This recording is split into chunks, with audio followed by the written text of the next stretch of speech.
Hello friends, today I'm going to tell you how a genius mind breaks the boxes of education. But in order to do that, you'll have to do me a favor. You'll have to imagine that I'm a 14-year-old. Now that should not be difficult. So here I am friends, a 14-year-old boy. I'm your regular 14-year-old. I hate studies. I hate when someone asks me, what do you want to be when you grow up? I love dancing. I love singing. I love my friends. I love to be happy. And I'm enjoying in this world free-spirited when someone knocks on my back. I look around and I'm told, stop fooling around.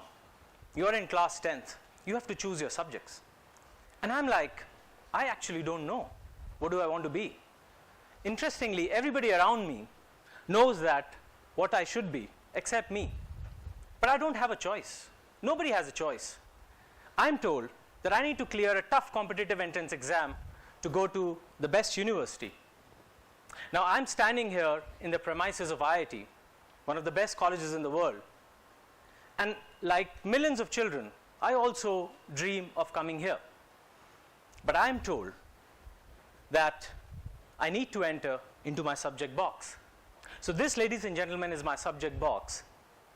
But in order to enter into this and clear this exam, I have to take everything out of this which will distract me from clearing this exam. Toys. Anything to do with games, dancing, singing, whatever I loved, I need to keep it aside for a time being, I'm told. I love reading books. Shakespeare. I love drama, Macbeth, Moby Dick, novel. But I'm told that there'll be no questions on either Shakespeare or Moby Dick. So they go out of the box as well. So here I am, ready to enter into my subject box. And I'm thinking whether I'll get that seat, whether I'll get that college. And I feel the pressure. And then the world looks at me, and I look at the world. I'm enticed by the world. I want to go out to the things I left, but I can't. So I look inward in my subject box. Keep looking inside, keep studying harder and harder and harder. I'm the lucky one. Not many are. I clear the exam. And I'm ready to go back to the world to do the same things which I had been doing. But I can't, because there's a box waiting for me again. This, ladies and gentlemen, is my college box. Now I'm told that I need to be a good engineer. In order to be a good engineer, I need to do everything, or rather drop off everything that will prevent me from being a good engineer. I had friends in school from all the streams who were studying literature, who were studying humanities, arts. But I'm told that this is not a good network anymore. You need to be among people who are doing science and technology. So the friends go out. In fact, everything to do with arts, liberal arts, humanities, social sciences, people tell me that they're not going to make you a good engineer. They have to go out. One day, a friend sees this book on my desk and says, Plato, Republic. Are you kidding me? The world is going forward and resting on science and technology. And you're talking about an ancient person who has written philosophy. Haven't you heard philosophy is dead? I need to drop that off as well. So here my box is empty, and I'm ready to get into this box, determined to become a good engineer. Everything else, everything that distracts me is out of the box. I study hard, and I become a good engineer. And I'm ready to go back into the world to earn my livelihood, but I'm told that's not good enough. Being a good engineer is not good enough. I need to be a specialist good engineer. I need to narrow down further. Now, I look around and I see many of my friends are doing computer science. And I'm told, this is the line, this is the prospect. Be a computer scientist. But in order to be a computer scientist, whatever is unnecessary, just leave it outside your box. Focus on it. You'll be a great computer scientist. I loved buildings. I loved looking at the facade, the slopes, the structural design. But I'm told, in fact I'm warned of, be off the civil engineering. It's not going to help me in computer sciences, in coding, etc.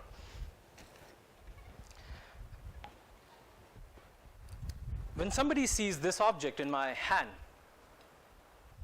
they react as if I'm holding a bomb. They say, you are a person with scientific mindset now, a rational head. You can't hold something like this. You can't be in the midst of spirituality, yoga, meditation. This is going to take you away from being a good computer scientist. Just think about science and technology. Focus on your subject. Do great coding, and you will be a great guy. And I dropped this off from my box as well.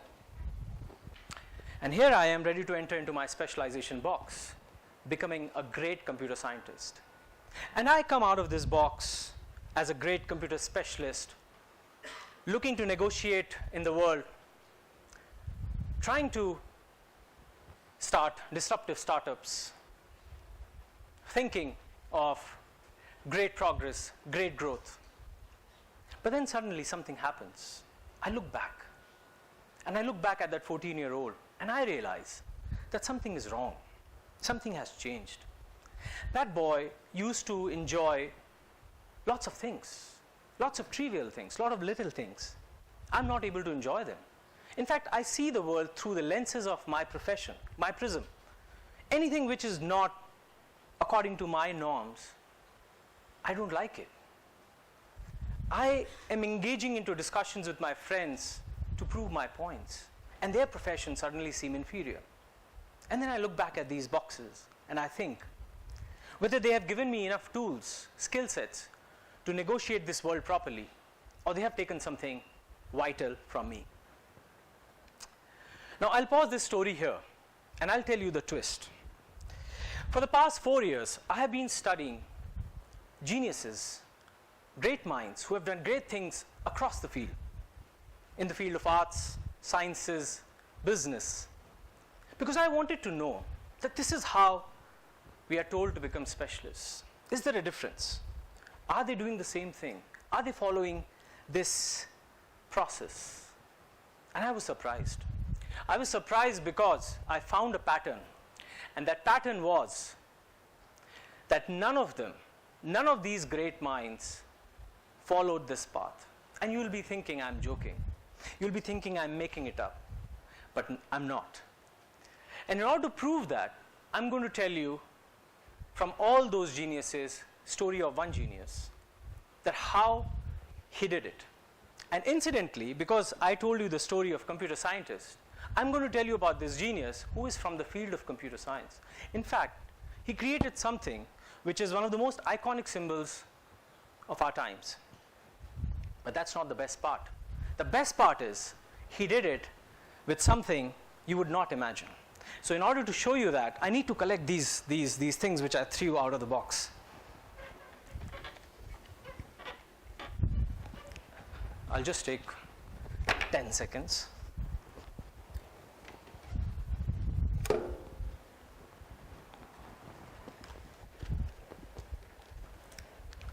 Yes. So that's the best part. Now what he created was not from these boxes. In fact, what he created was out of the random things we threw out of the box. So he mixed all these things and created something important, and that was the iPhone. Now you will say, this looks like a joke. I mean, iPhone, how can these things create an iPhone? So let me tell you that how this guy created iPhone. And I'll start with this. Wooden toys. Now these are not ordinary wooden toys. 200 years back, these toys were created by a gentleman called Froebel. Now Froebel was a teacher, but he wasn't a teacher who would go into these boxes. He did not believe that teaching is only through chalks and blackboard. He created these toys with his own hands. And Froebel, you would not have heard, but you would have done something, what he created, you would have gone, all of you would have gone through it. He was the guy who started kindergarten. He was the guy who coined the term kindergarten. Kinder means children, garten means garden, and Froebel believed that school should be like kindergarten, like a garden for children, with no pressure. Now, incidentally, Froebel toys inspire something else, Now, this is a billion-dollar company, Lego, and you would be thinking that there's a Danish carpenter who created Lego, and you would be thinking he created this design or he learned about this in the university, but not. He actually got inspired by Frobel toys to create a billion-dollar company. Now, incidentally, these toys reach US. In an exhibition, they are spotted by a primary school teacher, a woman called Ann Jones. And Ann Jones spots these toys and buys them for her 4-year-old son. Her 4-year-old son's name is Frank Wright. Many of you would know that Frank Wright goes on to become one of the most iconic architects of our times. Now, in order to tell you what Frank Wright did, if you see buildings like these, it was Frank Wright who created buildings like these, from sloping roofs, heavy facade, to geometric linearity, clean, transparent glass facade. Incidentally, Steve Jobs spends his childhood in one of these buildings. And Steve Jobs says that the time I spent in my childhood home introduced me to the concept of geometric linearity and transparent facade and minimalism. And now, ladies and gentlemen, if you see the iPhone and the building, you'll realize, you'll see a stark similarity. And from here on, you will see iPhone as a building standing tall with glass facade. And that's what Steve Jobs learned from a building and created this phone.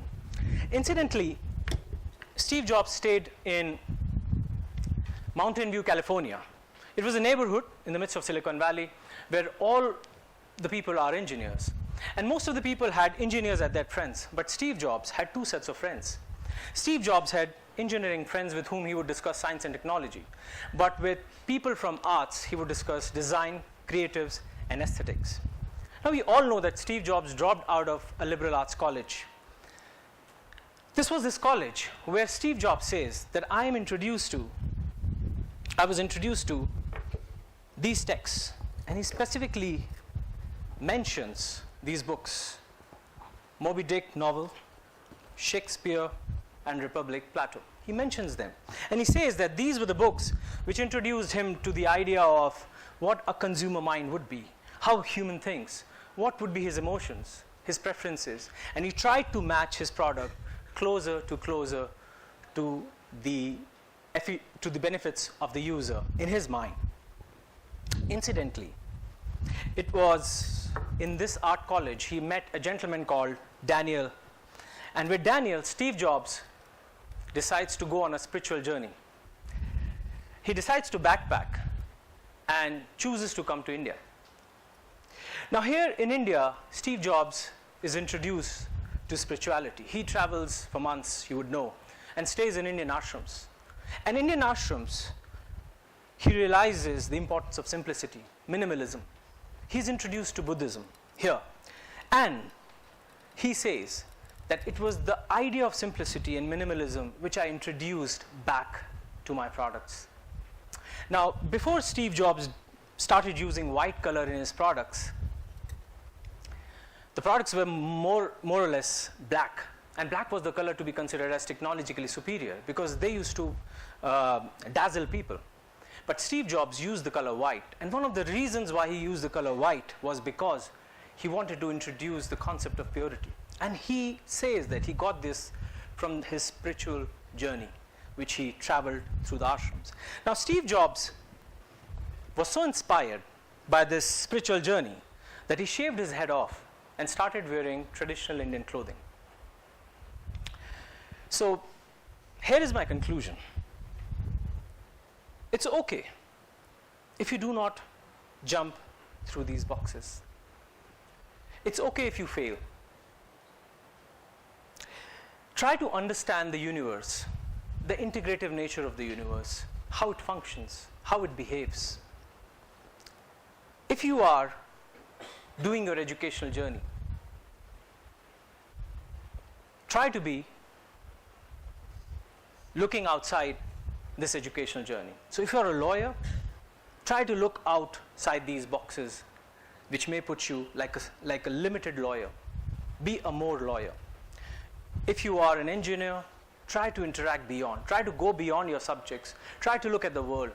If you are a doctor, try to go beyond this. And incidentally, I'll tell you, you may be thinking that when I said that most of these people did not follow this journey. Now, there's a catch there.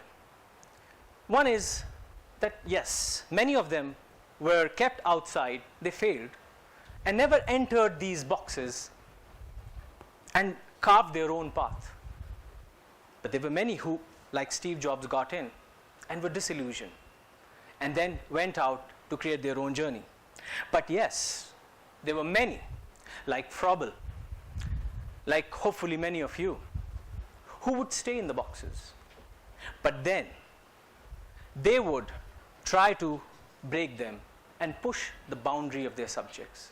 They would innovate, they would integrate, they would look beyond, they would engage with people with alternative point of view, no matter how difficult that engagement is. They would read books outside their curriculum.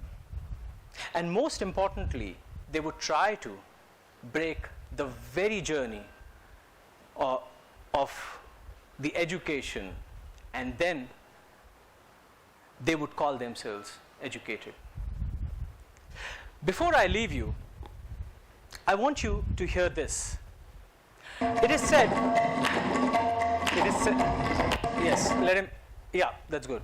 So it is said, that was a prelude. So it is said that Steve Jobs, while writing code for his first Mac, was sitting in his garage with his head shaven, wearing traditional Indian clothing, and listening to South Indian music on loop.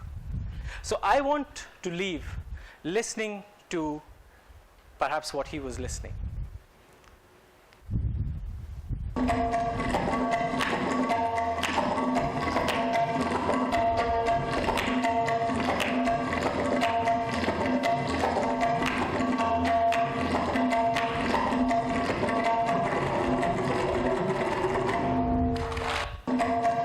Thank you.